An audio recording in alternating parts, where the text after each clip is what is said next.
The grand hall of the Stellar Concordance fell silent as Princess Zarathol stood before the assembled nobles, her crystalline skin shimmering with barely contained humiliation. 7 suitors had just declined her hand in marriage, 7 of the galaxy's most prestigious houses, each citing carefully worded, diplomatic excuses that couldn't hide the truth. She was cursed at the Valkyrie people, measured worth by the color of one's bioluminescence. Royal purple, admiral blue, merchant green, each shade determined one's place in society from birth. But Zarathel's skin glowed, a sickly, pale yellow, the mark of the faded ones. Old superstition held that yellow-marked individuals brought misfortune to their houses, despite centuries of scientific advancement that had long disproven such nonsense.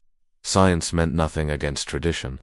Perhaps, drawled Lord Vexener from his hovering dais, the princess should consider a more appropriate match, one within her station. His words dripped with condescension, and several nobles chittered in agreement. Jasper Chen, Earth's cultural attaché, stood in the back of the hall and felt his jaw tighten. He'd only been on Velkar Prime for 3 months, learning diplomatic protocols and studying alien customs. But some things transcended culture. Cruelty was cruelty, no matter which sun you orbited.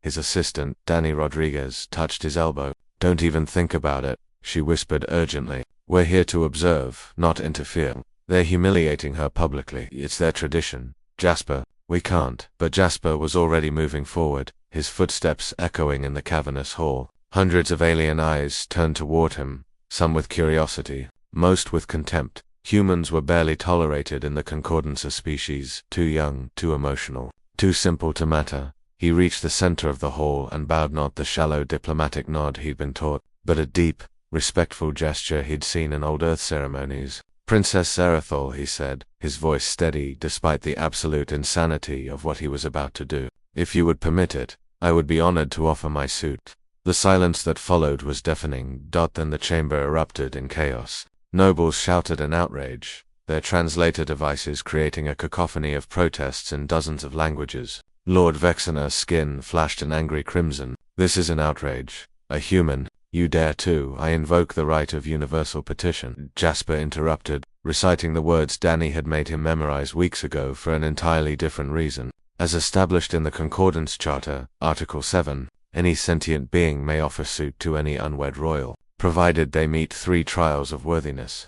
Princess Zarathol stared at him with her triple-pupiled eyes, and for a moment, Jasper saw past the alien features to the person beneath, someone tired of being judged for something beyond her control. You would do this?" she asked quietly. "You understand what it means. The trials are designed to be deadly, I understand. But why? You don't know me. Humans gain nothing from an alliance with—" She gestured at her yellow glowing skin. With this, Jasper smiled. "On Earth, we have a saying, fortune favors the bold. But we also believe that people shouldn't be judged by their skin color. Any skin color."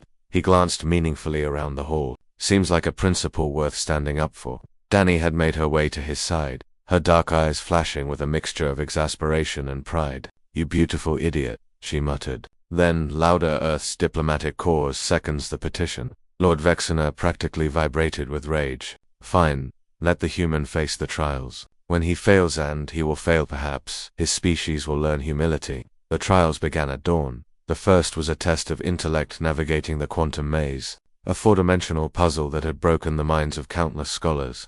Jasper approached it differently than expected. Where Valkyrie nobles used pure mathematical calculation, he walked through it like he was playing one of Earth's old video games, trusting intuition and pattern recognition. He emerged in under an hour, record time. The second trial tested physical prowess, single combat with a Talvorian warbeast, all teeth and armored scales. Jasper had no chance in a fair fight, so he didn't fight fair. He used the environment, redirecting the creature into traps, wearing it down, thinking like a human, adaptable, creative, refusing to give up even when outmatched. When the beast finally yielded, Jasper could barely stand, but he was alive. The third trial was the cruelest, emotional endurance. He was locked in a sensory deprivation chamber and bombarded with psychic projections of his worst fears and regrets. The Valkyrie expected him to last perhaps an hour before breaking. Jasper lasted 6. When they finally pulled him out, Danny caught him as he collapsed. "You're insane," she said, but tears streamed down her face. "Completely insane. Did I pass?" "You passed, you magnificent maniac."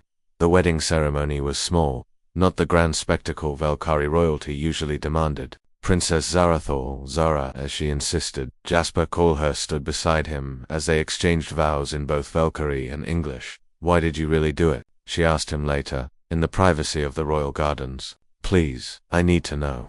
Jasper considered his answer carefully. Because I've seen what happens when people are judged for things they can't control. It destroys civilizations from within. And because he paused, because someone needed to show these nobles that their superstitions are just that, superstitions. You're not cursed, Zara, you're just different. She touched his face gently with her crystalline hand. Your species is very strange, Jasper Chen. Yeah, he grinned. We know. Above them, Earth and Velkar Prime hung in the same sky. Two worlds drawing closer through the simple act of one human choosing compassion over comfort, courage over convention. Sometimes, that's all it takes to change a galaxy.